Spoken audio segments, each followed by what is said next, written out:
They can shut down your world overnight. The call dropped mid-sentence. A defense contractor in Arlington was pleading for a shipment stuck at a coastal port nobody talks about, and then the line went dead. In the warehouse, a pallet wrapped in gray film sat under new seals. Customs called it a routine check. The contractor called it a halt order on a jet program. Within an hour, procurement chats lit up, then went quiet. One choke point and you can freeze jets, phones, even parts of the grid overnight. Follow the contracts, the port logs, the quiet export controls, and a whisper from 2010 echoing in 2024. Ground rules what rare earths are and why they matter. To understand why that pallet mattered, we need to set the terms. Rare earths aren't rare like gold, they're rare like patience. They're a family of 17 elements, scandium and yttrium plus the 15 lanthanides that like to stick together and refuse to separate cleanly. The chemistry's messy, the separation's slow, and the real pain shows up after the ore leaves the ground. Two buckets keep showing up in this story: critical and strategic. Critical materials are the ones that make modern life work: magnet metals like neodymium and praseodymium for motors, dysprosium and terbium for heat-tolerant magnets, europium and terbium for phosphors, yttrium for ceramics. Strategic materials are the ones your military quietly loses sleep over. Sometimes they're the same list. Sometimes the overlap becomes the leverage. There's also a split you have to hold in your head: magnets and non-magnets. Non-magnet rare earths do plenty: polish your smartphone glass, stabilize catalysts in refineries, tune lasers, strengthen ceramics. But magnets are the heartbeat. In DFB neodymium iron boron, magnets pack more energy into less space than almost anything else you can buy at scale. Add a little dysprosium or terbium and they hold that strength when the temperature climbs. That's the difference between a motor that screams on a test bench and a motor that survives a dogfight or a desert highway in August. Look where those magnets show up. In an F-35, they sit in actuators, generators, radar modules, and guidance kits. In electric vehicles, they spin inside traction motors, trading weight and range for torque and efficiency. Wind turbines rely on giant direct drive generators that can't afford a gearbox failure at sea. Magnets make the mass and maintenance tolerable. Missiles, guidance systems, sonar, precision robotics. If it needs compact, reliable motion or sensors, odds are there's a sintered magnet doing quiet work in the core. Now the supply chain. Mining is just the opening act. You dig up bastnasite, monazite, ionic clays, rock and mud with a cocktail of elements tangled together. Then comes separation, the midstream chemistry with hundreds of solvent extraction stages that tease out one element at a time to make oxides. Metallization reduces those oxides to metals. Alloying blends carefully measured mixes into powders tuned for specific performance. Then magnet sintering presses, aligns, and bakes those powders into blocks with grain boundaries behaved just so. Each step demands equipment, process control, and routine that you don't learn from a slide deck. People ask, why not just use something else? Substitution sounds clever until physics answers. Ferrite magnets are cheaper but far weaker and bulkier. Samarium cobalt handles heat but costs more and has its own supply constraints. Induction motors ditch magnets but burn more power and add weight, which matters for range and payload. In radar and precision systems, slightly bigger means redesigning everything around thermal and electromagnetic realities that don't negotiate. In short, there's a reason engineers fight for NdFeB with die or TB. There isn't a plug-and-play alternative at scale without performance trade-offs that cascade. Evidence matters here. You'll hear numbers in this story and they'll come from export data, customs codes, corporate filings, and policy notices. When prices spiked, spot charts recorded it. When a country rewrote rebates to reward value-add downstream, gazettes published it.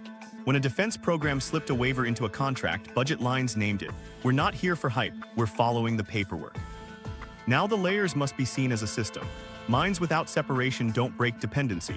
Oxides without metallization don't build motors. Powder without sintering is just expensive dust. The pricing power lives where the chemistry is practiced daily and the yield losses are tamed by experience. That's the midstream, where you can nudge a spec, slow a shipment, or require a license, and entire industries feel the tremor. Hold on to the risk picture. A single port inspection can ripple into factory downtime thousands of miles away. A change in an export category can turn a routine order into a controlled item. A rumor about dysprosium tightness can send procurement managers scrambling for alloy swaps that don't exist on short notice. When grams of a dopant decide whether a motor meets its heat tolerance, a spreadsheet cell becomes a flight readiness issue. There's one more ground rule: timelines. Mines take years, sometimes a decade, to permit and build. Separation plants take experience to run at purity and throughput. Magnet shops take customers willing to commit long contracts so the scrap recirculation loop closes and the learning curve pays. Politicians run on election cycles. Chemistry runs on commissioning cycles. Those clocks don't sync. With the terms set, we can rewind to the first time the world learned what a rare earth shortage felt like in real life. It wasn't a press conference. It started with fishing boats, a border dispute, and a quiet squeeze that rearranged boardrooms on 3 continents. The 2010 wake-up, a quiet embargo that shook tech. 3 days before prices exploded in 2010, a Chinese trawler scraped a Japanese patrol boat near the Senkaku/Diaoyu Islands. It looked like a routine maritime spat until it was. While diplomats argued and headlines focused on arrests and apologies, something subtler happened in customs halls and export counters. Quotas tightened on paper. Inspections got longer. Containers that once cleared in hours sat for days. No press release called it an embargo. It felt like one anyway. Inside factories, the consequences arrived first as silence. A motor maker in Nagoya waited on neodymium oxide for bonded magnets. Their supplier usually answered within an hour. That morning, emails bounced back with one-line replies, shipment delayed pending documentation. Documentation of what nobody could say. By Friday, a production line paused. Contracts that took months to negotiate were reopened overnight. Buyers begged for partials, then for anything. Spot markets took note. Then the charts went vertical. ND/PR prices leapt. Dysprosium, the heat keeper in high-temperature magnets, surged harder. Traders whispered about administrative delays. Brokers called it a temporary imbalance. Procurement officers called their bosses. Every hour a number changed. Mid-size firms that hedged quarterly suddenly faced daily quotes that made inventory look like a profit center and orders look like liabilities. The same 2 questions echoed: is this over next week? Can we pay this and survive? Meanwhile in Tokyo, ministers convened closed-door meetings. Japan had leaned into just-in-time, into precision, into the magnet-rich industries now feeling the squeeze. Bureaucrats mapped exposures. Stockpiles were thin. Within weeks, fresh diversification plans were drafted. Japanese trading houses were sent to Australia, to Vietnam, to India, to any project with a drill rig and a scoping study. GOGMEC readied offtake support. It wasn't a sprint, it was a decade of hedging launched in a month. In Washington, hearings opened. Staffers asked if this was a one-off tiff or a systemic risk. Witnesses talked about solvent extraction columns, environmental externalities, and why you can't flick a switch to restart a separation plant that hasn't existed domestically for years. Policy papers multiplied. Some urged new mines, others pushed recycling. A few said the quiet part: without midstream chemistry and magnet shops, none of it changes the leverage. Back in Shenzhen and Ningbo, the story had an official version. Export quotas were adjusted for sustainability. Customs checks ensured compliance. Illegal producers needed to be curbed to protect the environment. All technically true. Also true, a slow walk at the border can function like a sanction with deniability. When you control nearly the entire separation stack, a routine inspection is policy by other means. The paper trail tells the rest. Trade statistics showed a dip in rare earth shipments to Japan that quarter. WTO filings later challenged the structure of quotas and export duties, arguing they distorted markets. Companies began rewriting their risk language. Annual reports that once buried rare earths and other materials now listed them as critical inputs with price and availability caveats. Some firms carved out clauses for force majeure tied to export delays. Others quietly built dual-spec designs in case dysprosium content had to be trimmed. On factory floors, humans absorbed the shock. A materials manager in Osaka got told to cover dysprosium at a number that blew his budget. He bought anyway because the alternative was losing a customer line. An engineer in Baden-Baden rewrote a motor design to tolerate higher operating temperatures with less heavy rare earth. On paper, it worked. In pilots, yield collapsed. A CFO in California realized their inventory was worth more than last quarter's earnings. He considered selling a third of it and missed the timing by a week. Prices peaked, then ebbed, but a lesson stuck. Japan accelerated its hedge, backing Linas for separation, experimenting with ferrite-heavy designs where feasible, bankrolling magnet capacity closer to home. The United States commissioned studies, restarted mountain pass mining, and debated where to put the first real separation columns. Europe wrote roadmaps and funded pilots. Everyone promised recycling would close the loop later. The complications stayed in plain sight. Was 201 an embargo or an administrative flurry? It depends on how you define intent. What nobody missed was effect. A diplomatic quarrel turned into a market lever, and the lever worked. The world learned that the midstream, not the mine, determined who ate the price shock and who said it. For procurement teams, the memory lingered in the way they read contracts. Delivery terms mattered more than discounts. Origin tracing became a headache in alloys that mixed feeds from multiple plants. Some moved to longer offtakes with floor and ceiling pricing to tame volatility. Others tried to ride the spot wave and got wiped when the wave receded. In the aftermath, a new vocabulary entered boardrooms: concentration risk, friend-shoring, value-add capture. Policymakers floated targets for domestic capacity that didn't exist. Analysts warned about dysprosium as the real fulcrum, not generic oxide tonnage. Private memos started asking a hard question: who controls separation to magnet, and how do we get even a slice of it? One country learned faster than the rest. Another had already moved beyond learning. While everyone chased mines, the next phase had been cornered years earlier. The chemistry, the alloys, the sintered blocks, the midstream was locked in, and that changed how every later crisis would feel. How China captured the midstream separation to magnets. Control the chemistry, control the market. That was the quiet rule Beijing followed, while headlines elsewhere obsessed over mines. The midstream, where oxides are separated, metals reduced, alloys tuned, and magnets sintered, became the stage where leverage accumulated molecule by molecule. Mines were noisy, political, and slow. Solvent extraction plants were repetitive, technical, and compounding. Guess which one compounds advantage faster? Here's what happened. Through the 1990s and 2000s, state-owned enterprises built out banks of solvent extraction (SX) circuits at industrial scale. Hundreds of mixer settlers in long hauls, each stage nudging neodymium away from praseodymium, dysprosium away from terbium until purity met spec. It's not glamorous, but every percentage point of yield saved becomes price room later. Illegal miners and gray market concentrates fed the system. Instead of rejecting them, the system absorbed them, standardized them, and priced the resulting oxides into the world. Consolidation followed. Fragmented producers were rolled into larger groups. Environmental enforcement, real in some regions, selective in others, helped shutter rogue operations while steering feedstock toward licensed plants. On paper, sustainability improved. In practice, throughput concentrated under fewer decision makers. With oxides steady, attention moved to metals. Metallization is a different craft. Take Nd2O3 or Di2O3 and reduce it to metal with calcium or electrolytic roots, then handle a material that oxidizes if you breathe on it wrong. Those shops grew next to the SX halls, turning export categories from oxides into metals with higher value add. Then came alloying and magnets. VAT rebates were tweaked to reward downstream products. Export tax categories distinguished crude oxides, refined metals, master alloys, and finished magnets. If you wanted the rebate, you shipped value-added goods, not raw powder. An engineer in Baotou told a visiting buyer, "We don't sell powder." He meant it. The business model was shifting to keep the most profitable steps inside the fence line. Walk the career of one engineer to see the arc. She started tuning pH in SX columns, learned how small deviations wreck separation, then moved to a metallization bay to babysit furnaces that didn't forgive oxygen leaks. A few years later, she joined a magnet plant down the road, learning powder handling, hydrogen decrepitation, jet milling, compaction under a magnetic field, and sintering curves that set grain boundaries like invisible fences. It's a single talent stack grown across the fence posts of one industrial park. That cross-pollination is the moat. Evidence of capture showed up in trade data. Customs codes recorded fewer oxide exports relative to metal and magnet shipments. Where oxides did flow, they often returned embedded in magnets bought by the same buyers who once sourced powder. Pricing told the rest. When midstream operators set contract terms, competitors abroad faced a moving target. Either accept their price or try to outbuild a stack of plants with lower margins and higher compliance costs. Why didn't others build? Environmental externalities were real. SX generates waste streams loaded with ammonium and trace radionuclides, especially when monazite feeds are involved. Tailings ponds need monitoring. Off-gas needs scrubbing. Communities push back, regulators hesitate, financing bulks and permitting stretches. Meanwhile, Chinese operators, supported by local governments and anchored in existing industrial zones, kept running, learning, and lowering unit costs. Every year of operations widened the timing gap. The magnet stage deepened dependence. Sintered NdFeB magnets aren't generic, they're recipes guarded by shops that live on yield.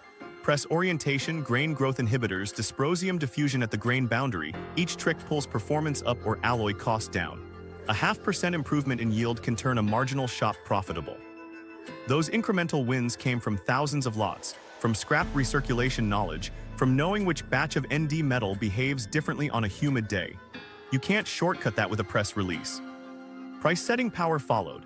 When a major Chinese magnet producer nudged contract quotes, global OEMs felt it. Competitors outside China struggled to scale beyond niches. Some European and Japanese shops survived by focusing on specific grades or high-reliability segments, but the bulk of volume, EV motors, appliance compressors, industrial servos flowed through Chinese plants.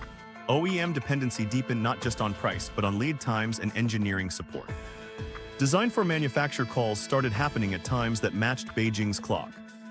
There was also strategic alignment. Policies encouraged magnet capacity near automotive and electronics clusters inside China.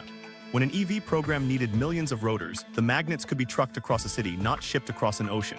Scrap from machining went right back into the alloy loop, closing material losses and shaving cost. Try reproducing that loop when your alloying is in one country, your sintering in another, and your end assembly in a third. Meanwhile, illegal output didn't disappear, it was managed. Crackdowns tightened before price negotiations, relaxed when inventories ran low. This elasticity stabilized domestic supply while maintaining external leverage.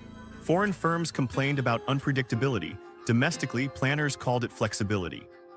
For buyers abroad, the takeaway was ugly. Owning a mine didn't equal owning supply. Shipping concentrate to someone else's separation plant meant surrendering timing and purity.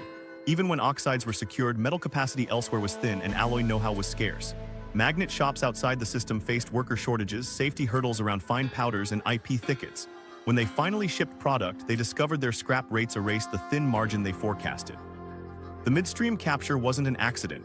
It was a 20-year accumulation of rebates, consolidation, environmental policy, technical training, and relentless iteration. It looked boring on slides, columns, tanks, furnaces, but it put a hand on the thermostat of modern industry. The United States tried to pivot back. On paper, it looked simple: mine here, separate here, magnetize here. On the ground, it meant relearning an entire craft while competing with the place that never stopped practicing. Sec America's missed decade, plans without plants. On paper, the pivot looked clean. Reopen a mine, commission separation, fund magnets, call it resilience. In practice, the 2010s turned into a decade of memos without furnaces. Strategy papers piled up while factory floors stayed quiet. Defense primes wrote risk sections that read like warnings, then kept buying parts that depended on the same midstream bottlenecks they flagged. The gap between policy intent and installed equipment widened quarter by quarter. Start with the symbol, Molecorp. Mountain Pass was once the West's rare earth anchor.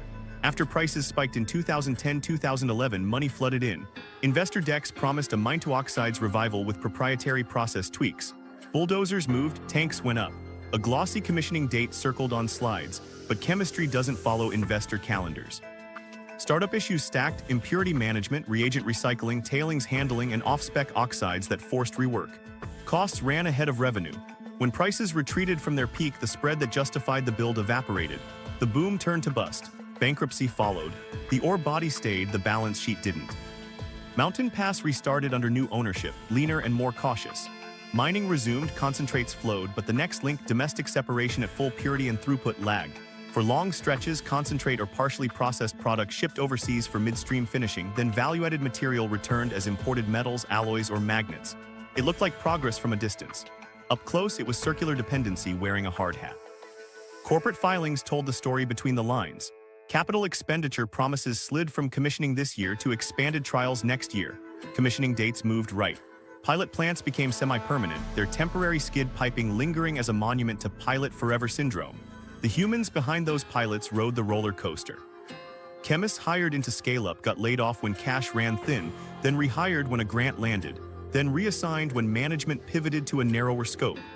Every personnel shuffle leaked process memory, every pause reset hard-won tacit knowledge. Defense exposure was never theoretical. Prime contractors mapped their bills of materials and found grams of rare earth alloy sprinkled across actuators, generators, and seeker heads, components sourced from suppliers whose suppliers were anchored overseas. Waiver language crept into contracts to keep programs on schedule. Exceptions for domestic source requirements, carve-outs when no compliant part met spec on time. It kept jets flying and ships sailing. It also masked the absence of domestic midstream capacity behind paperwork. Permitting dragged. Community opposition to solvent extraction, waste ponds, and perceived radiation risks slowed timelines. Even when projects tackled environmental safeguards head-on, the approvals marched through comment periods and hearings that outlasted investor patience. NIMBY wasn't abstract. It was specific lawsuits, county commissioners, and air permits with strict conditions that demanded costly redesigns. Meanwhile, price whiplash squeezed margins. When prices rose, opponents pointed to windfall profits. When prices fell, lenders asked why they should back a plant that might be uneconomic 3 months later. Evidence of the stall sat in customs data, ore and concentrates outbound, oxides imported, metals scarcer, magnets finished parts dominant in the import ledger. The value add came back embedded in components, not powders you could plug into a domestic shop. Talk of strategic stockpiles filled appropriations notes, but buying oxides without metal and alloy capacity risked a pantry full of flour without an oven. Procurement teams inside OEMs tried to hedge. Multi-year offtakes were negotiated, but counterparties demanded bankable plants and proven yields before signing. Banks asked for offtakes first. The chicken and egg loop tightened. A founder pitching a membrane separation shortcut hit the same wall. Investors wanted a qualified customer. Customers wanted spec-grade output at volume. Regulators wanted waste plans. Insurers wanted incident histories. Tuesday after Tuesday, commissioning stayed Tuesday. Some allies moved ahead in narrow lanes, Japan backed separation at Lenas, Europe funded magnet pilots, but the United States treated each link as a separate grant program rather than a coordinated stack. An alloy shop needed predictable metal feed, the metal plant needed oxides at purity, the separator needed a mine plus committed offtake. Everyone needed a floor price to justify carrying skilled labor through downturns. Instead, support came in bursts tied to news cycles, not to the operational cadence of plants. Workforce gaps widened the crack. Powder metallurgy for NdFeB isn't generic welding. It's inert atmosphere handling, dust explosion safety, and muscle memory on milling times that separate good grain from scrap. The people who knew how to do it at scale had retired, moved abroad, or switched industries during the bust years. Training programs lagged demand. When a startup finally bought a press and a furnace, it discovered that yield loss on the first 20 production lots erased the spreadsheet margin that made the deal look feasible. Then there were the balance of plant realities nobody puts in headlines. Natural gas contracts spiking during a cold snap, pushing a magnet plant's cost per kilogram over quoted prices, an inert gas supplier missing deliveries and forcing a sintering pause, a dust collection upgrade triggered by a safety audit that shut a line for 6 weeks. Each microdelay pushed customers back to incumbents whose scale could absorb shocks. By the late 2010s, the pattern was set. Announcements outpaced installations. Mines restarted, but the chemistry step that turns rock into strategic capability kept slipping. Oxides were celebrated while magnet imports climbed. The United States had a plan in slides. It didn't have enough mixers, settlers, furnaces, mills, or trained techs. Meanwhile, allies built strengths around specific links, not the full stack, and the clock kept ticking. The alliance patchwork, Japan, Australia, EU bets. While Washington drafted strategies, allies started stitching a quilt from whatever fabric they could grab. It wasn't a full blanket, it was patches useful in a storm, thin at the seams. The aim wasn't independence, it was survivability. If the midstream lever tightened again, could they keep factories running long enough to pivot? Japan moved first because 2010 hurt first. Bureaucrats who watched production lines halt built a playbook around offtakes and discipline. Geopolitics, the state-backed resource arm, underwrote contracts that private traders wouldn't touch. The most visible bet landed in Western Australia, Lenas.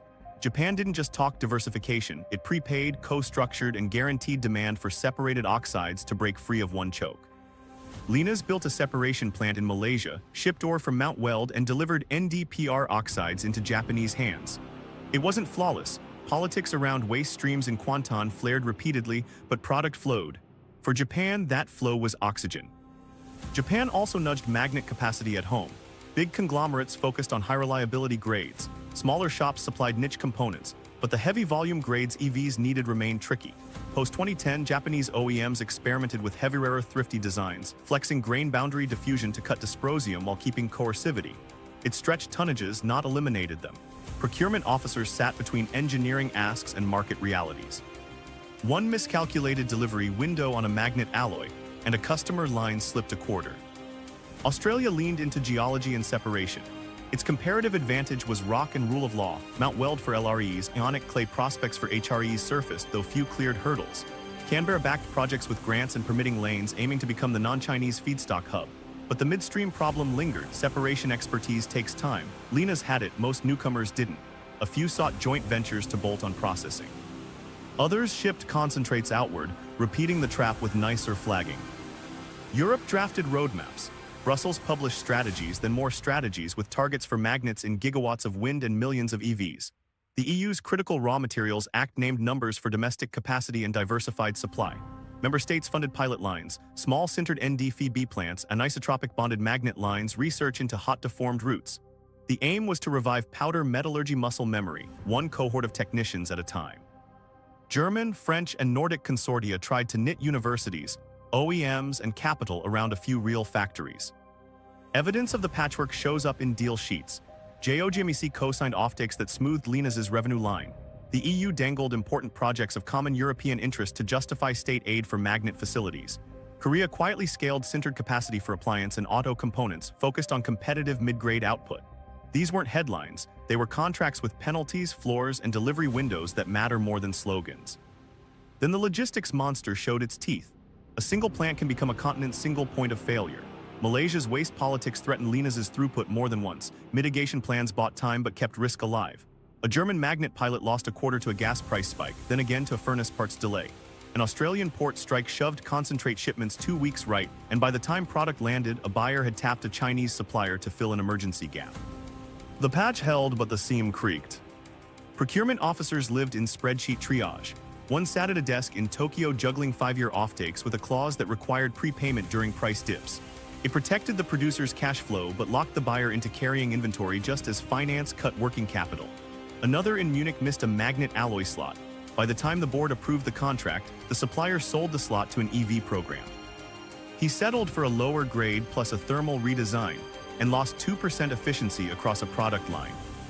All this activity diversified exposure, but it didn't set the price. The midstream center of gravity still sat where the largest SX trenches and the thickest magnet order books lived. When those operators shifted quotes, allied shops either followed or ate margin. The patchwork dulled shocks, it didn't remove the lever. Still, the experiments mattered. Japan's state-backed offtakes proved that public balance sheets can incubate midstream competence if they commit for years, not quarters. Australia showed that separation outside China isn't myth, it's grind, predictable policy plus patient capital. The EU's pilots reminded everyone that workforce and tacit knowledge are as strategic as ore grade. Korean capacity demonstrated that focused, mid-grade volume can be globally relevant without winning every segment. But one invisible bottleneck kept surfacing in heated design reviews. Dysprosium inside magnets, not oxide in bags. High-temperature coercivity is where the math breaks. 1,000 tons of NdPr doesn't fix a 2-ton die shortfall if your motors run hot. Engineers can thrift, diffusion can stretch. Samarium cobalt can backstop certain niches. Yet for mass EVs and defense actuators pushed to the edge, dysprosium decides whether designs ship or slip. So the patchwork held and improved. It bought time, it taught lessons, it did not close the loop. The next question in every war room was the same: where do we find the heat keepers and how fast can we reduce our dependence without breaking performance? The dysprosium problem: heat kills motors. Here's the part engineers argue about in quiet rooms.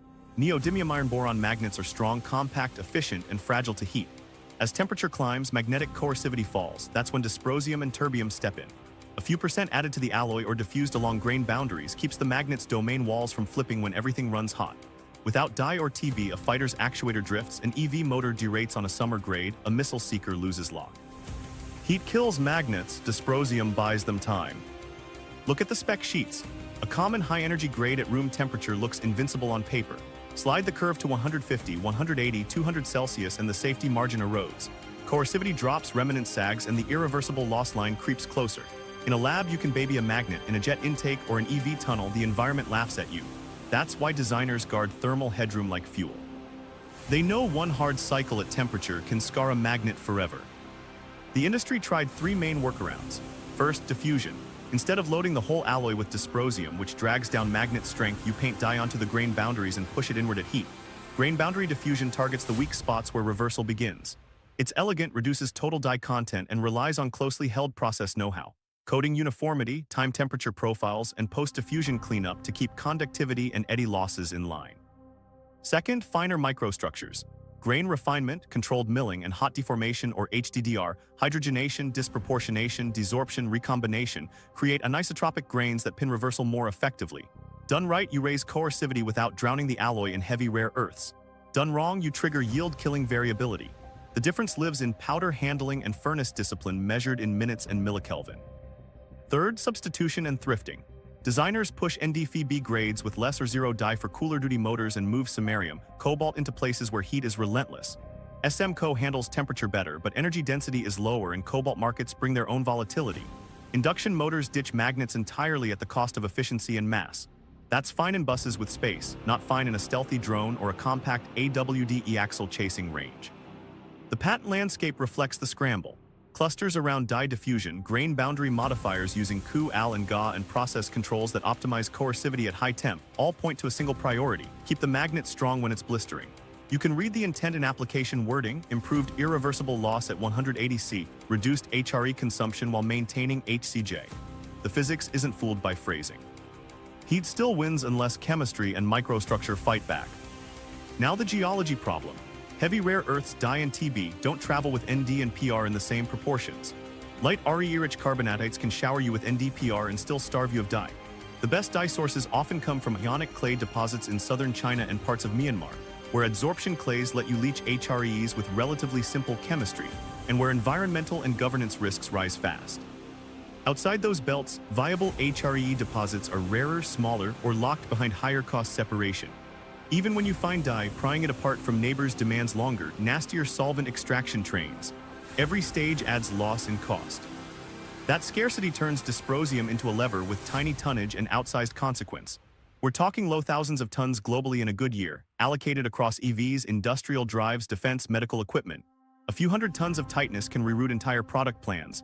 Procurement teams don't just chase price, they chase grams per rotor. Engineering reviews start with what's our die budget before performance wish lists. When a plant upgrades to a diffusion line that cuts die use by a third, the CFO notices. When a mine's HREE ratio comes in lower than the scoping study, a motor program slips a quarter. Human consequences are concrete. A motor designer in Ohio runs dyno tests at 170 Celsius and watches torque fade faster than the model predicted. The team thought their die-thrifty grade would hold. Real parts, real heat, and real vibrations say otherwise. They can either thicken the rotor, adding weight and diameter that ripple into bearings, housings, and cooling, or revert to a die-rich grade the supplier can't deliver on time. The calendar doesn't care about elegance. Launch dates move, budgets crack, and someone makes a phone call they didn't want to make. Meanwhile, separation chemists stare at pH curves and distribution coefficients for die/TB, trying to shave a mixer-settler bank from 400 stages to 320 without purity drift. Trace contaminants, calcium from a reduction run, chlorine from a prior wash, drag into the next step and cap coercivity in finished magnets. You don't see these issues in speeches. You see them in a scrap bin full of parts that nearly met spec. Policy can't wish away HRE geology. Stockpiling helps, but you can't buy what isn't produced.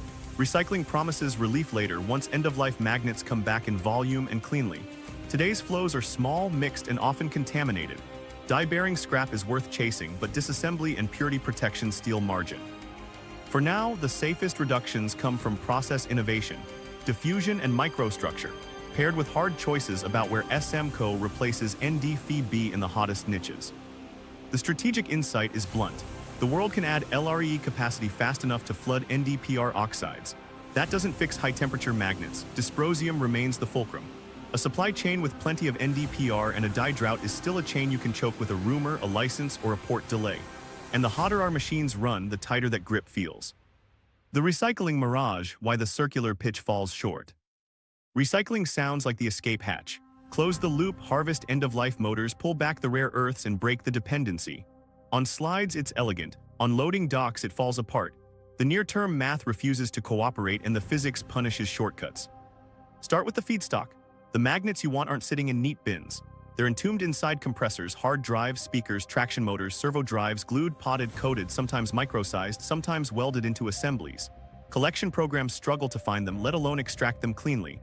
EV motors haven't reached end-of-life in large volumes yet. Wind turbines will come back in waves, but those waves arrive later than procurement deadlines. Today's stream skews towards small, mixed, and dirty. Two main routes fight for attention.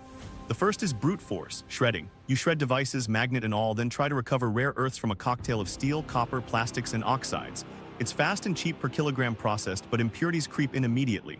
Carbon and oxygen load into the powder. Coatings like nickel and epoxy smear, and by the time you've separated anything that looks like magnet material, the alloy is chemically tired. Rebonded magnets from this route can be fine for low-performance applications. Sintered-grade recovery struggles. Downcycling into ferrites or low-grade bonded parts is common. You save something, not what you needed. The second route is selective. You identify magnets in assemblies, dismantle or debond them, then recover material with hydrometallurgy or direct reprocessing. Hydrogen decrepitation can crack magnets into powder without grinding, preserving microstructure. If you keep oxygen at bay, you might feed that powder back into a sintering line with modest property loss. But selective recovery is slow, labor-heavy, and demands consistent part design. Most products weren't built for disassembly. Adhesives fight you, fasteners strip. One batch arrives pristine, the next is rusted or coated with unknown epoxies. Every surprise kills yield or adds steps. Evidence is sobering.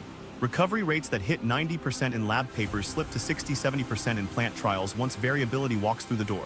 Purity drifts. Trace chlorine from a coating poisons a furnace.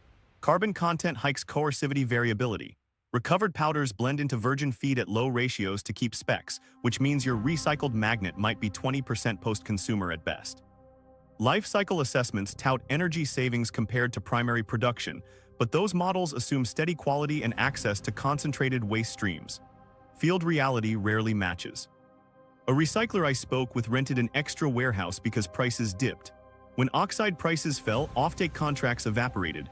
The scrap he'd paid for based on last quarter's quotes sat on racks while buyers waited out the market, carrying costs mounted. Bankers asked about price hedges he couldn't afford. He tried to pivot to contracted municipal e-waste, then discovered the magnets inside speakers and drives were too small, too mixed, and too contaminated to make economic sense without subsidies. OEM cooperation is the missing gear. Design for disassembly exists on slides, not on assembly lines. Few motor housings include access points to release magnets without damage. Adhesives rarely dissolve in a recycler's safe, economical solvent. Part numbers don't map to magnet grades, so you don't know die content without destructive testing. Manufacturers worry that publishing magnet specs aids reverse engineering. They also fear liability if recycled feed compromises performance. So procurement departments talk circularity, while engineering teams sign ultra-tight specs that effectively demand virgin quality powder. Logistics adds drag. Collecting end-of-life devices at scale means contracts with municipalities, retailers, and scrap yards. Each adds cost and delay. Shipping hazardous fine powders triggers stricter handling rules. Insurance premiums spike after any dust incident in the sector. A single mishandled drum can shut a line for a month while investigators and insurers sort cause and corrective actions. Small recyclers can't absorb that downtime. Does recycling help? Absolutely later.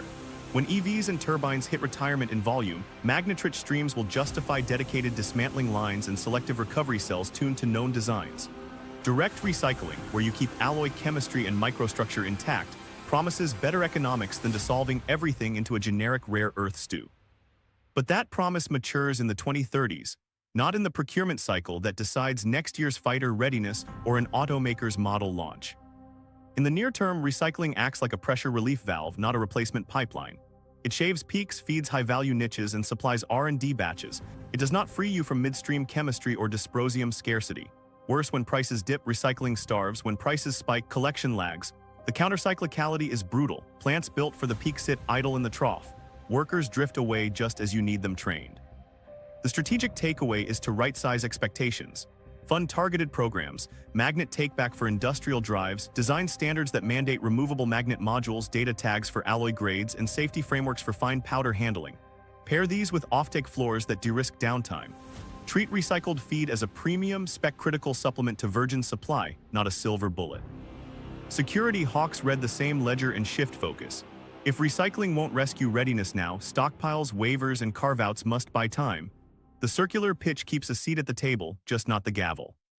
The Pentagon's quiet panic, stockpiles, waivers, carve-outs. Mission readiness turns on grams. Not tons, not trucks, grams of alloy inside actuators, gimbals, and generators that don't fail at heat. When recycling couldn't close the gap, the Pentagon reached for the tools it controls. Priorities, money, and paperwork that bends supply in a crisis. First came priority ratings. Under the Defense Production Act, contracts can be stamped with DPAS ratings that jump the line at suppliers. A magnet shop staring at 5 customers suddenly has one it can't ignore. When a rated order hits, raw powder allocations, furnace time, and inspection slots shift. Civilian customers grumble. A squadron keeps flying. It's triage by statute.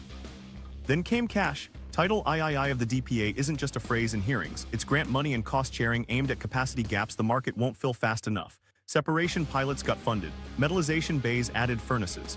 A few magnet shops signed NDAs and took checks with milestones tied to throughput and spec grades. The public line said industrial base modernization. The private line said don't be the reason a program slips.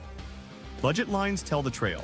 Appropriations carved out dollars for domestic rare earth separations, NDFB magnet production, HRE supply assurance. Contract awards named specific facilities, sometimes without naming the company, and set delivery dates that lined up with program gates for aircraft, missiles, and ships. It wasn't a blank check.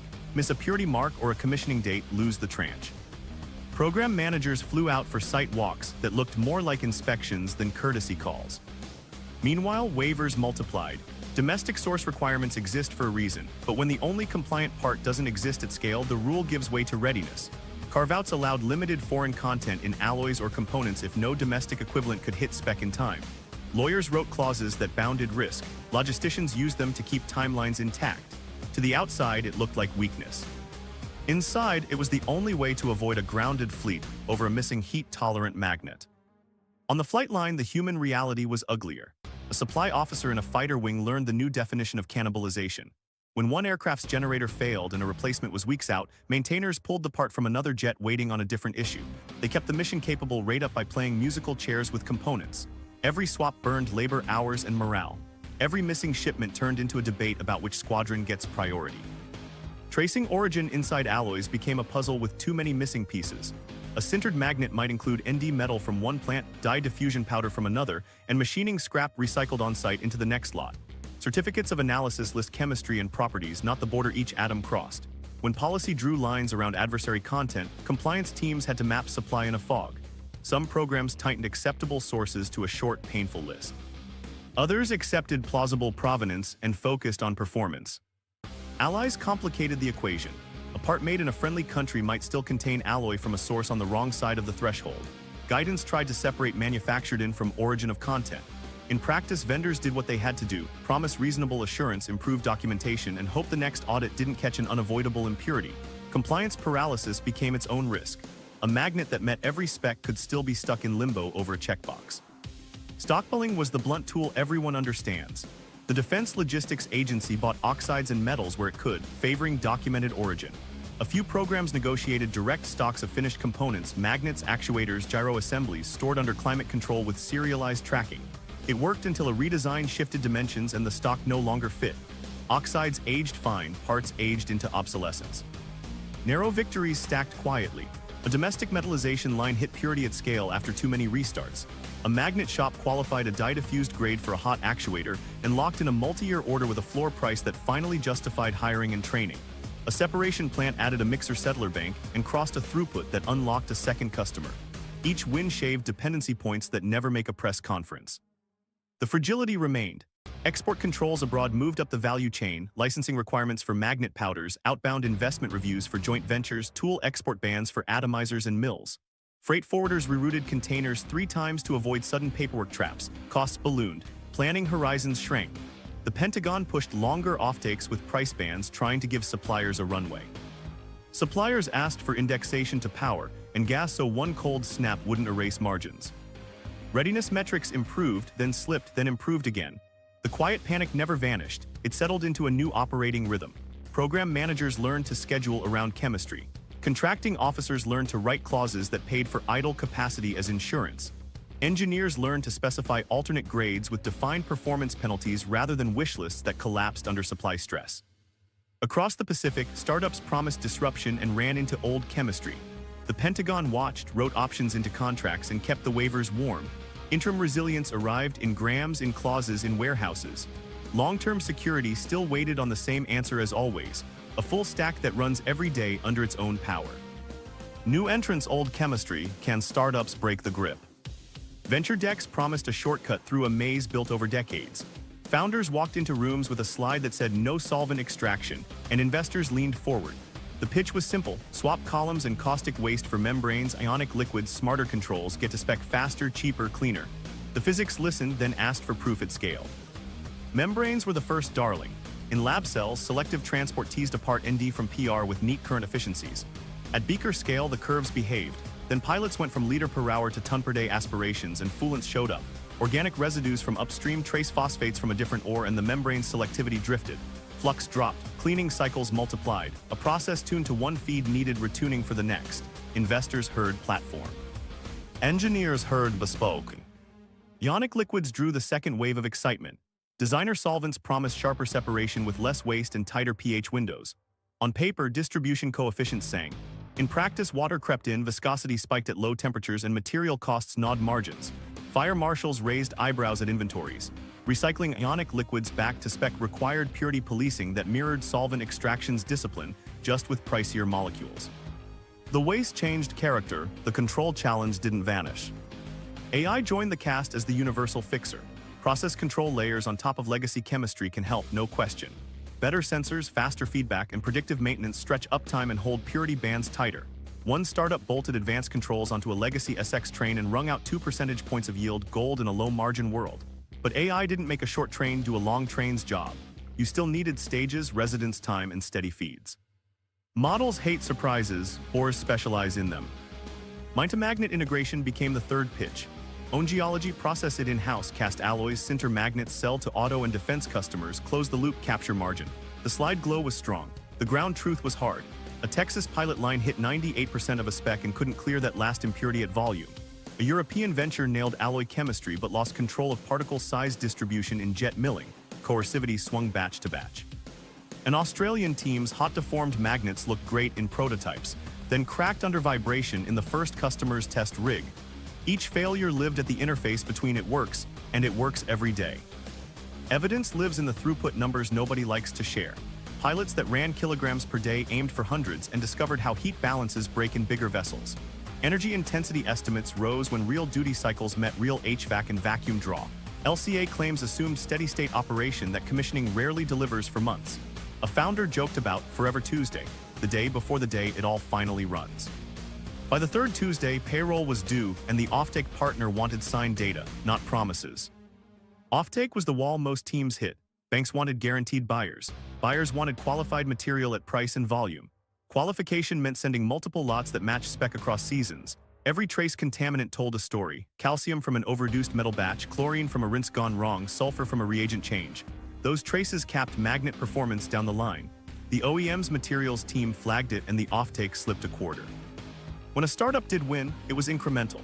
A North American metals line qualified neodymium metal at purity that let an allied alloy shop cut reliance on imports. A European bonded magnet plant locked down supply for sensor makers that didn't need Sinter-grade energy density. A Japanese JV scaled grain boundary diffusion to shave die use by double digits for a domestic actuator line.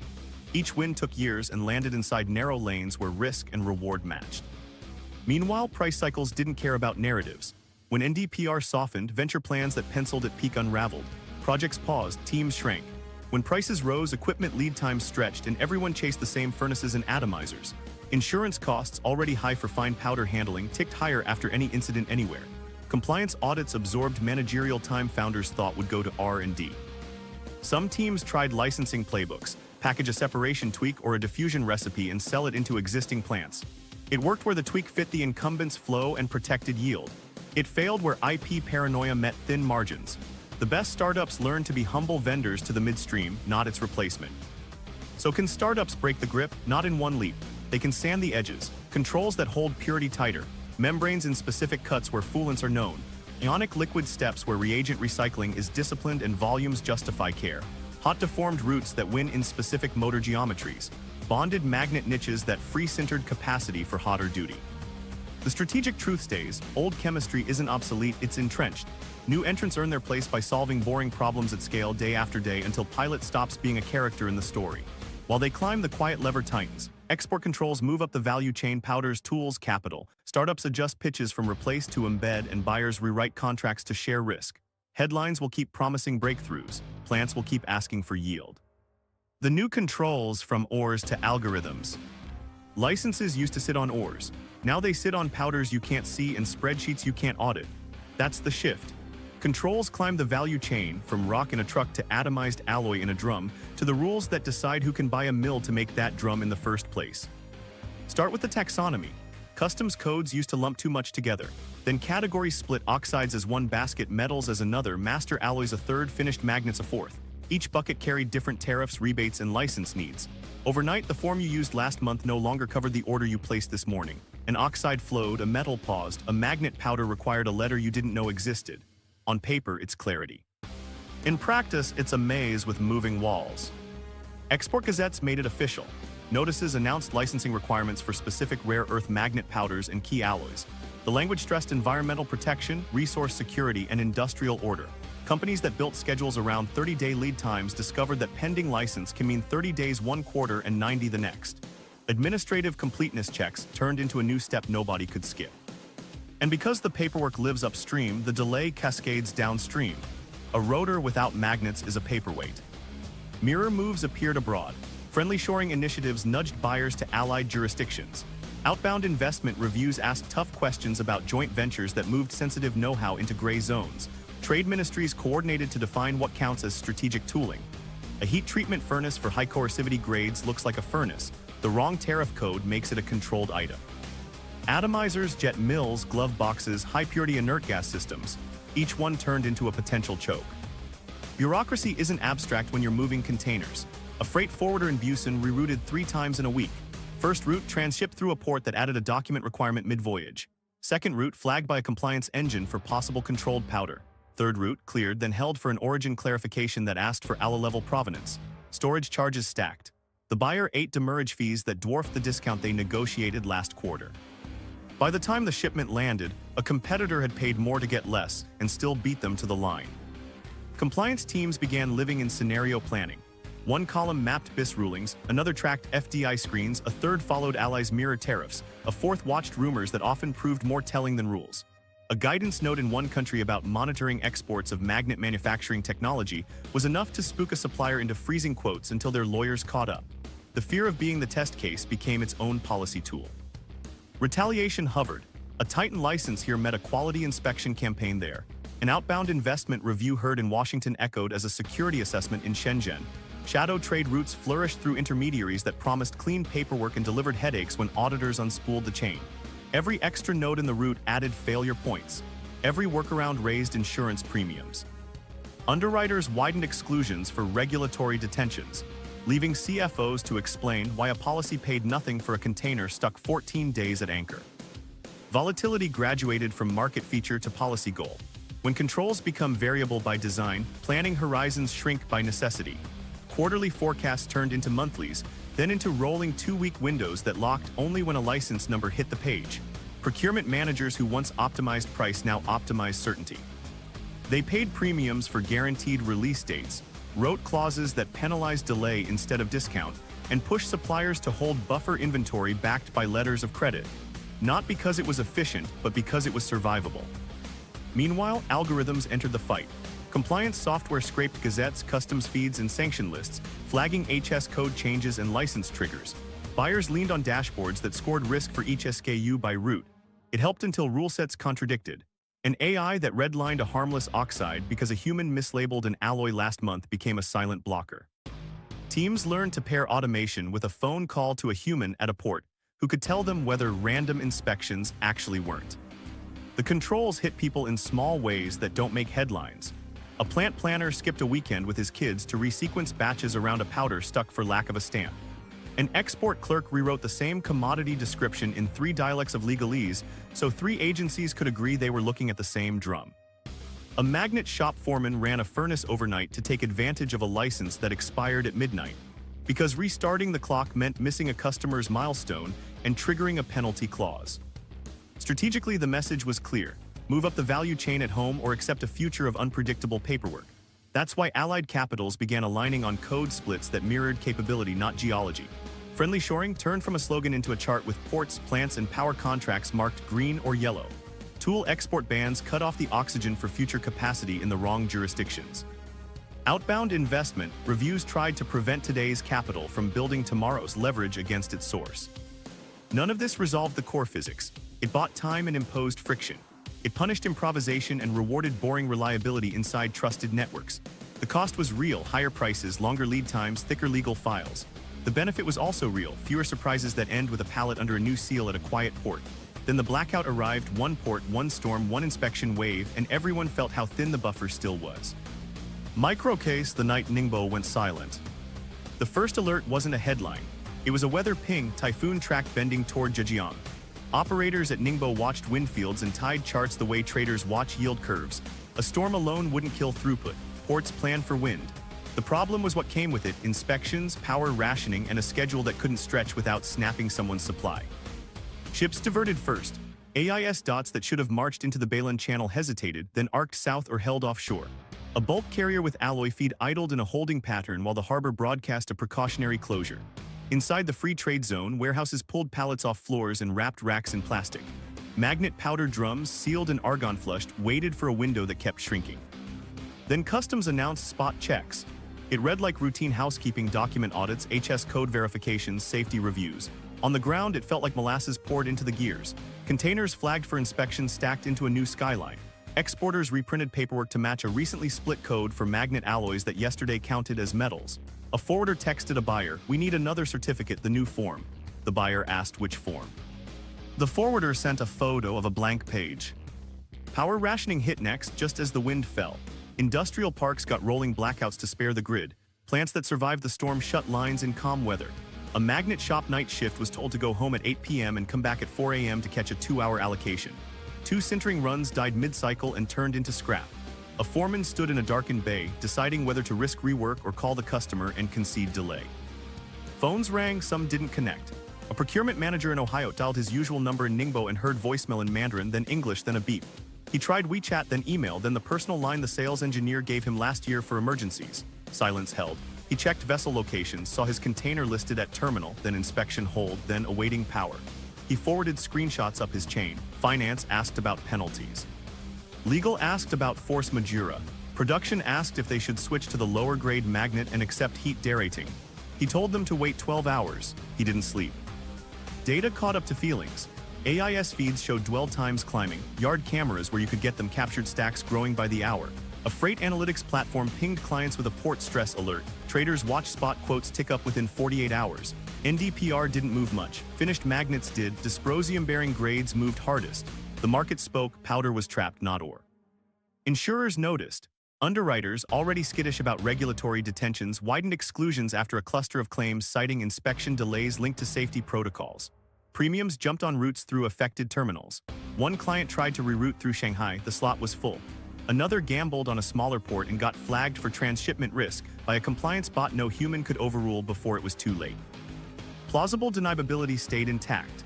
Officially, the port weathered a storm, checked boxes, and stabilized the grid. Unofficially, the signal traveled. A week of friction at one node rippled into missed slots in Busan, overtime in Long Beach, a scramble in Yokohama, and late-night calls in Munich. OEMs paid up for air freight on small lots of finished components just to keep a line moving. Others paused a shift and ate the cost rather than build units they couldn't finish. Inside one plant, a micro-story played out. A machinist set up a rotor stack expecting magnets by noon. At 2, he got a text, tomorrow. He pulled the job and ran a different part he hated because coolant foams. At 4, the plant manager gathered the floor and said, "We're swapping schedules. Nights get priority power this week." People nodded, then checked buses and child care. The storm had already passed. The disruption hadn't. 2 days later, the phones came back to life. The sales engineer apologized with the same phrase 3 times. "We faced inspections and power limits." He offered a partial shipment of lower temperature grade magnets with a discount, or full spec in 10 days at a higher price. The Ohio buyer picked the partials to keep a test cell alive and paid the premium for the rest. He added a surcharge to his customer quote and braced for the argument. When the last drum cleared, some lessons felt obvious and still painful.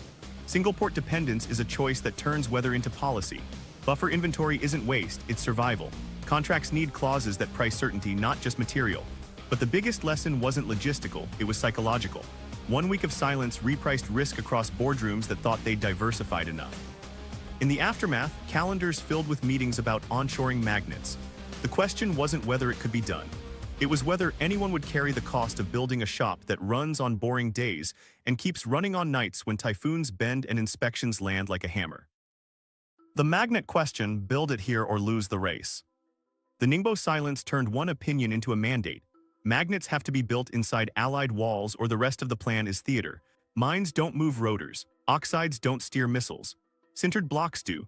Without domestic or inter-allied sintering at scale, every upstream win still ends with a purchase order to the same addresses. Start with the roots. 2 dominate high-performance NdFeB, conventional sintering and hot deformation. Conventional means hydrogen decrepitation to crumble alloy, jet milling to a powder that wants to ignite, pressing in a strong field to align grains, then sintering, heat treating, machining, and coating. It's mature, flexible, and unforgiving on contamination.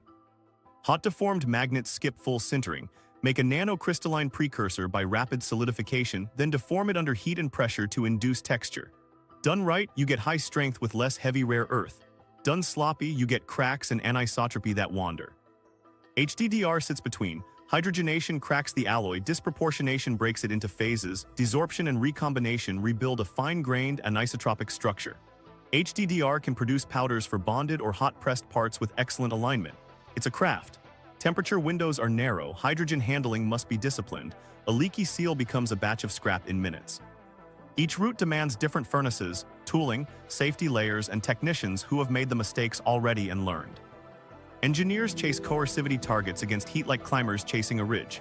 The spec on paper might call for HCJ north of 20 Ko at 150 Celsius, minimal irreversible loss after exposure, stable remnants across 100 thermal cycles, and tight flux variance within rotors to tame torque ripple. Hit those numbers with thrifty die diffusion and you win. Miss them and the yield curve eats your P and L every 1/10% scrap spirals. Powder costs, Cycle time, rework, QA hours, and delivery slots all shift right. Yield losses hide in mundane places. Jet mill nozzles erode, your particle size distribution drifts, fat tail and coercivity slips. A glove box dew point creeps 5 ppm higher, oxygen sneaks into grain boundaries to create weak switches. Press tooling wears a hair, alignment tilts a fraction and the pole pattern skews. A diffusion batch gets 1 minute too hot, die penetration overshoots and remanence falls. Each tiny error looks trivial until your test coupons fail at temperature, and a pallet of parts becomes expensive powder again. Costs aren't just alloys. Energy is a line item that can erase margin in a month. Sintering furnaces pulling high kilowatt loads through multi-hour cycles feel every spike in gas and electricity prices. One plant manager stared at a gas contract renewal the same week a customer dangled a larger order. He could add a furnace and miss his cost target if the winter turned ugly or signed for capacity and prey. He chose the cheaper gas and deferred the furnace. His competitor took the order and locked the relationship for 5 years. Scrap recirculation is the quiet profit engine. Cut and grind losses can run double digits if you don't design near-net shapes or switch to hot pressing to avoid machining altogether. Shops that close the loop reclaim alloy without oxidation, reblend intelligently, and track chemistry with every pass. The rest buy fresh metal to make up the difference and wonder why their quoted margin vanishes after quarter 2. Workforce is the real bottleneck. You need operators who treat powder like explosive flour, maintenance techs who believe in leak checks, metallurgists who can read a coercivity curve and tell you which step misbehaved. Training takes years. Poaching from incumbents helps, but NDA landmines and culture gaps follow. Without a pipeline from vocational programs and applied labs, a gleaming plant becomes a classroom with late shipments. Then there's safety. Fine NdFeB powder burns hot and fast. Dust collection systems must be designed, tested, and audited like life support. ATEX zones, spark-proof tooling, inert gas monitoring, and emergency procedures can't be afterthoughts. Every incident anywhere in the world raises insurance rates everywhere. Premiums shape who bids and who sits out. IP thickets complicate grade choices. Grain boundary diffusion recipes, alloying tweaks with Kualga, and hot deformation process windows sit inside patents that overlap like shingles. Navigating that field requires counsel that understands metallurgy, not just law. Designing around adds time. Licensing adds cost. In-house invention adds risk. So what's the realistic pathway? Shared allied capacity with guaranteed floors. Pool demand from defense, auto, wind, and industrial drives into multi-year take-or-pay contracts that underwrite furnaces, mills, hydrogen systems, and training. Set floor prices indexed to power and feedstock so one cold snap or commodity swing doesn't bankrupt a shop. Spread the stack across friendly nodes. Alloying in one, sintering in another, diffusion lines co-located with both. Mandate scrap exchange agreements so cut losses stay in network. Tie public support to uptime, yield, and delivery KPIs, not ribbon cuttings. Design choices matter. Push heavyware-free strategies where thermal envelopes allow, save die/TB for the hottest duty, and use SMCO as a targeted backstop where radiation and heat make it superior. Encourage rotor and stator geometries that accept hot deformed rings to minimize machining. Standardize a family of grades across programs to smooth production and inventory. Reward suppliers for second source qualification, not just lowest price this quarter. Build the people alongside the plants. Fund magnet technician apprenticeships, hydrogen safety curricula, and cross-industry exchanges with powder metallurgy and turbine blade shops that already live in controlled atmospheres. Pay for calm. Idle capacity looks wasteful until the next Ningbo. Then it looks like strategy. Without sintering at home or within a trusted alliance, every other victory roots back through a gate you don't control. Geology and geopolitics, where the atoms live. Beneath every policy and price chart sits a simple constraint: the atoms aren't spread fairly.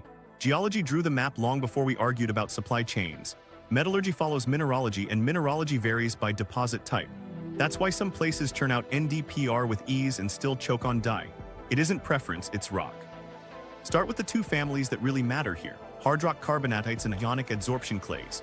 Carbonatites, think Bayan Obo in Inner Mongolia or Mount Weld in Western Australia, are volcanic intrusions rich in light rare earth elements. Bastnasite and monazite are common hosts. The upside, high total rare earth grades and strong NdPr content. The downside, these ores skew light, so you can drown in NdPr and barely sip dysprosium or terbium. Metallurgically, they're workable flotation, acid leach, and long solvent extraction trains, if you accept the complexity and waste handling. Ionic clays tell a different story. In southern China and parts of Myanmar, lateritic weathering over millions of years left HREs loosely adsorbed onto clay particles. Miners leach them with ammonium sulfate solutions at ambient temperatures, collecting relatively higher proportions of dye and TB. It's gentle chemistry at the plant and harsh chemistry on the landscape if you're careless, acidic runoff, ammonium-laden effluent, and erosion scars. The geology delivers the heat keepers. The governance and environmental context add risk that doesn't fit neatly into a risk register. Between those poles sit monazite byproducts, heavy mineral sands, and phosphate operations yielding thorium-bearing monazite. The grades can be attractive, but radioactivity triggers regulatory alarms. Crack the monazite and you inherit thorium stewardship for decades. Communities hear tailings and think forever. Permits stretch, financing hesitates, project timelines drift. Follow the evidence. Grade tables tell you percentage REO, but the distribution charts tell you the business model. A deposit with 25% NdPr in its total rare earth basket and a 0.2% die share forces you toward EVs and wind, where volume matters and HRE dependence can be engineered down by diffusion. A clay source with 5-8% die share turns ounces into leverage. That distribution drives the separation train too. Pulling LREs apart takes long banks of mixer settlers. Adding HRE cuts extends the train, tightens pH tolerances, and multiplies the places where trace impurities sneak past. Radioactive tailings constraints sit like guardrails. Carbonatite circuits that process monazite-rich streams must manage thorium and uranium in tailings with liners, monitoring wells, and long-term funds for stewardship. Communities near proposed sites hear about best-in-class line storage and remember legacy ponds that leaked. One town council watched drone footage of a distant tailings breach and voted no before the developer finished slide 3. The project died. An OEM that planned on that oxide slipped into emergency sourcing mode. While formal projects slog through permits, artisanal and illegal mining feeds the market. In parts of Myanmar, crews carve trenches under tarps, leach clays with ammonium, and truck barrels across borders. The product moves, the ground suffers. Western buyers face an ethics versus availability bind, refuse gray source material and lose a supply line, or accept it and inherit reputational risk. Compliance teams ask for provenance certificates that don't exist. Traders offer blended origin. Everyone knows what that means. This is where geopolitics rides geology. Bayan Obo isn't just a mine. It's integrated with downstream plants and a city built around metals and magnets. Southern China's Ionic clays sit inside a governance system that can dial production up and down. Myanmar's HRE flows cross-contested political terrain. Australia's carbonatites sit under stable rule of law with social licenses that must be earned, not assumed. African carbonatites, Malawi, Tanzania, carry promise and infrastructure gaps. The atoms live where roads, ports, power, and politics either help you or fight you every day. Byproduct strategies look like the pragmatic near-term wins. Phosphate fertilizers generate streams with monazite content. Crack that, and you harvest REEs piggybacked on an existing industry if you solve thorium handling credibly. Heavy mineral sands from ilmenite and zircon operations yield monazite concentrates you can feed to a specialized plant. Those routes don't require opening a new pit. They require building trust around waste and stitching a midstream that's ready to handle variable feed. Human stories anchor the map. A coastal community in the EU listened to a separator's plan, lined tailings, monitoring jobs. A school principal asked what happens if the company fails in 10 years. Nobody loved the answer. The state holds the bag. The room cooled. The vote went 4-3 against. A quarter later, a defense supplier in the same country scrambled for ND metal and discovered the queue for import licenses had tripled. Geology also sets the timeline for risk. Ionic clays can turn on faster, less blasting, more leaching, but enforcement, politics, and community backlash can turn them off overnight. Hard rock projects take years to build and stabilize, then run for decades with predictable output if you survive permitting and raise enough capital to build the long SX trains. Investors favor predictability until prices spike. Then they chase speed and regret it when enforcement catches up. The strategic read is blunt. You can't will die into a carbonatite any more than you can will community trust into a tailings pond after the fact.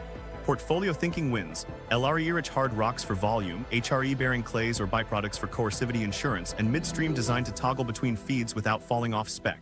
If you build policy against geology, geology will win. If you build with it, you might finally own the levers you thought came with a mine. The playbook: how supply chains get captured. It wasn't an accident. It was incentives lined up over time until they felt like gravity. The playbook starts with price wars. Flood the market, push margins below the cost of compliant newcomers, and wait. Startups stall, pilots freeze, veterans sell equipment for pennies. When prices recover, the survivors hold more share and better muscle memory. Environmental arbitrage pairs with it. Put the dirtiest, most complex steps where oversight can be managed, then advertise cleanup when convenient. Enforcement tightens before negotiations, loosens when inventory's thin. Outsiders read chaos. Insiders see a dial. Standard setting is quieter. Define grades, testing protocols, and documentation practices inside home turf. Make customers co-develop around those norms. Every drawing that bakes in a process window becomes a soft lock-in. Switching suppliers means requalification pain your schedule can't absorb. Offtake lock-ins do the rest. Offer capacity and engineering help in exchange for multi-year volume with floors. Pair that with VAT rebates that reward downstream exports, and your customer learns that the cheapest magnet isn't a magnet, it's a relationship. Break it, and you lose delivery priority when storms hit. The evidence sits in bankruptcy cycles and consolidation records. Look at the timelines. New entrant launches at peak, prices slide, debt covenants crack, assets consolidate under incumbents who can run at thinner spreads. Repeat every few years until the bench thins and procurement stops calling anyone new. Humans feel the exits. A Midwestern pilot plant shuttered after a sudden price dive. Operators with hands that knew dew points by feel left the field, taking tacit knowledge with them. The next team started from zero. Decoupling carries its own trap. Consumers hate higher prices, politicians run on short cycles, cost of living spikes kill patience. Leaders blink, projects slip. The lesson hardens, either build full stack and pay to keep it alive through troughs or accept permanent leverage. We're back at that sealed pallet and the quiet call. This wasn't random, it followed a script. What it takes to win a credible pathway. Winning isn't slogans, it's boring capacity that survives bad quarters. The choice is plain. Either build a full allied midstream with magnets at the end or plan your next waiver. That means aligning money, contracts, plants, people, and waste plans into one operating rhythm and keeping it there when prices dip and headlines move on. Start with demand you can bank. Assemble an allied procurement pool, defense, auto, wind, industrial drives, big enough to cover at least 2 anchor magnet plants and their upstream metal and alloy lines. Put procurement chiefs in the same room with treasury and regulators. Agree on volumes, grades, and delivery windows that span 5 to 10 years.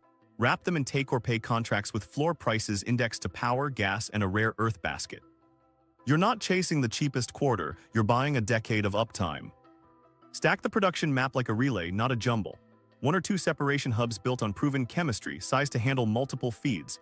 A carbonatite stream heavy in NdPr, a monazite byproduct stream with thorium management baked in, and when accessible, a modest HRE stream that cushions die/TB shocks. Co-locate metallization next to separation to cut oxygen risk and shipping time. Put alloy casting and powder making next door with hydrogen systems sized for HDDR and decrepitation.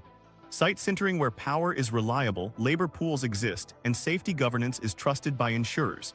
Connect the sites with short known logistics routes. Reduce maritime roulette. Bake scrap loops into contracts. Every supplier agrees to capture cut and grind losses, track chemistry, and return in network scrap to alloy makers with credit notes that actually clear. Tie KPIs to scrap recirculation rates and yield curves, not just tonnage. A plant that hits 92% first pass yield and recycles 80% of machining scrap beats a plant that boasts capacity and bleeds value through the floor. De-risk the capex with public anchors that aren't vanity grants. Use DPA-style cost shares and concessional loans that convert to lower coupon rates when plants hit uptime and quality milestones. Make support contingent on third-party audits for coercivity, remnants, and thermal loss at defined temperatures. Fail a milestone, fix it fast, or watch the tranche pause. Pass and unlock volume commitments from the pooled buyers waiting in the next room. Standardize where it helps, customize where it counts. Publish a small family of allied baseline grades, room temp workhorse, 150C duty with dye diffusion, 180C duty with SM Co backstop, that multiple shops can make and multiple programs can accept. Keep niche, ultra-hot grades for defense under tighter IP umbrellas. The goal isn't bland sameness. It's interoperable reliability that lets a rotor in Ohio accept magnets from either of 2 trusted shops without a redesign. Get honest about environmental guardrails. Solvent extraction and monazite cracking come with waste. Put the waste plan front and center, line cells, leachate collection, independent monitoring, public dashboards, and fully funded long-term stewardship accounts insulated from corporate failure. Share the benefit. Local hiring, apprenticeship programs, and community energy deals that cut bills for neighbors who live next to the plant's hum. Social license isn't a press release. It's a ledger you balance every quarter. Build people as a product line. Stand up magnet technologist apprenticeships at community colleges with paid rotations through glove boxes, mills, and furnaces. Fund hydrogen safety modules with standardized certifications. Pair new hires with retired hands from turbine blade shops, semiconductors, and powder metallurgy who know atmosphere control and clean processing. Pay retention bonuses tied to plant uptime, quiet days, not just heroics. The craft is the moat. Tackle the bankability trap head-on. Create a credit backstop facility that kicks in when spot prices crash below the floor, keeping plants running and workers paid. In exchange, lock in transparency, monthly yield reports, incident logs, and quality dashboards that the pooled buyers and the lenders see. This isn't corporate charity, it's insurance that protects the programs sitting on your magnets. Align export and investment policy to the build. Fast-track permits for allied plants that adopt the waste and safety standards, with guaranteed review clocks and single desks that coordinate agencies. Tie outbound investment reviews to keep critical tools, atomizers, mills, high-temp furnaces available for domestic orders first. Harmonize customs codes across allies so a powder isn't a metal on one side of a border and a magnet precursor on the other. Compliance shouldn't be a game of definitions. Don't overpromise on substitutes. Use SMCO where it wins: radiation, sustained high heat, certain guidance, and space applications. Push induction machines where size and efficiency penalties are acceptable. But don't declare victory because a lab motor worked once at 120C. Let performance budgets drive allocation. Save die/TB for actuators and traction units that see the worst thermal cycles, and publish the logic so engineers and auditors stop fighting blind. Pilot plants need a path to boredom. Fund 2, one for separation tweaks and feed blending, one for magnet process development. Their mission isn't to produce press releases, it's to hand off qualified recipes to production without derailing schedules. Demand that pilots run months at steady state, not hours at peak performance. Count hands-on training hours as outputs. The day a pilot is dull is the day production trusts it. Finally, measure the only numbers that matter: grams delivered on time at spec through a storm. Publish a simple quarterly scoreboard across the alliance: separation throughput, metal purity, alloy availability, magnet yields, die/TB consumption per megawatt, and per vehicle incident rates, buffer days of inventory. When those lines flatten into predictability, you've traded leverage for resilience. Because that silent call at the port wasn't an anomaly, it was a preview. To win, you make that call irrelevant. You build a stack that keeps humming when someone else's paperwork, weather, or politics decide to test you. It costs more than the old way and pays for itself the first night a line doesn't go dark. Power sits in the midstream because that's where grams become leverage under heat, time, and risk. If this battle matters to you, subscribe. We'll take you onto plant floors, inside the contract clauses, and into the rooms where readiness is priced. Watch our deep dive on how fragile supply webs actually break, and the few moves that fix them before the next blackout tests everyone again.